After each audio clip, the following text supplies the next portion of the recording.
भगवान कृष्ण जब शांति दूत बनने लिए तैयार हुए और उन्होंने हस्तिनापुर में शांति दूत बनकर जाना स्वीकार किया, तभी पांडवों में सबसे अधिक अर्जुन को उनकी चिंता थी कि कहीं दुर्योधन उनका कोई अनिष्ट न कर दे। लेकिन भगवान कृष्ण ने बड़ी ही चतुराई और शक्ति से यहां भी स्वयं की रक्षा की। उन्होंने अपनी रक्षा के लिए यहां पर दो कार्य किए।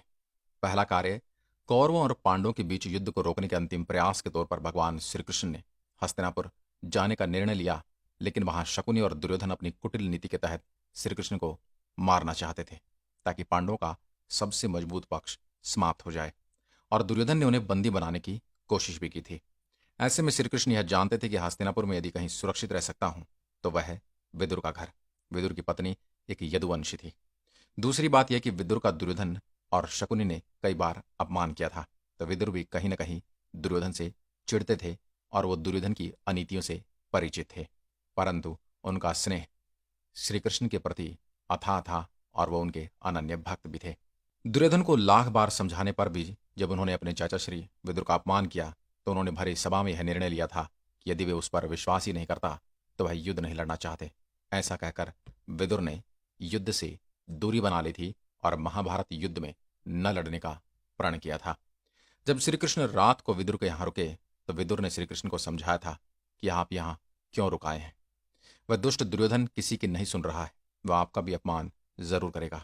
श्री कृष्ण जानते थे कि दुर्योधन भरी सभा में मेरा भी अपमान कर सकता है और उसके बाद परिस्थितियां बदल जाएंगी।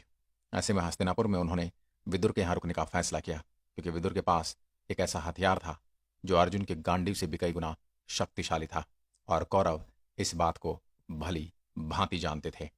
दूसरा कारण यह भी था कि भगवान श्री कृष्ण को खाने या पीने में विष मिलाकर दिया जा सकता है, इसलिए उन्होंने, या रात्रि में उन पर कोई हमला किया जा सकता है, इसलिए उन्होंने राजमहल की जगह विदुर के घर में ही रहना उचित समझा।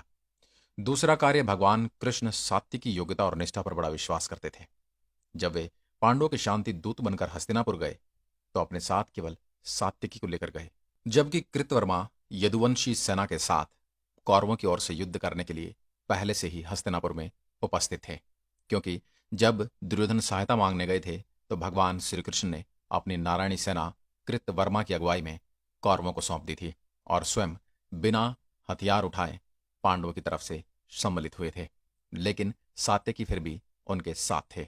कौरवों के सभा कक्ष में प्रवेश करने से पहले उन्होंने सात्यकी से कहा कि वैसे तो मैं अपनी रक्षा करने में पूर्ण समर्थ हूं, लेकिन यदि कोई बात हो जाए और मैं मारा जाऊं या बंदी भी बना लिया जाऊं तो फिर हमारी सेना दुर्योधन की सहायता के वचन से मुक्त हो जाएगी, और ऐसी स्थिति में तुम उसकी नारायणी सेना के सेनापति रहोगे और उसका कोई भी उपयोग करने के लिए स्वतंत्र रहोगे।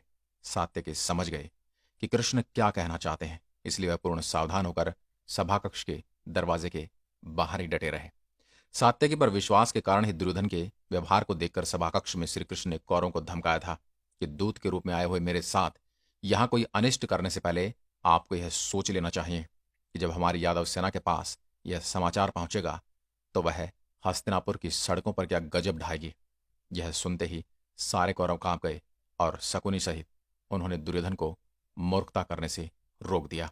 तब भगवान श्री कृष्ण ने शांति प्रस्ताव के तहत कौरवों से 5 गांव मांगे थे, लेकिन दुर्योधन ने इस प्रस्ताव को भी ठुकरा दिया था और कहा था कि मैं 5 गांव तो क्या, उन्हें सुई की नोक जितनी भी धरती नहीं दे सकता। इसके लिए अगर युद्ध लड़ना पड़े तो वह युद्ध के लिए तैयार है।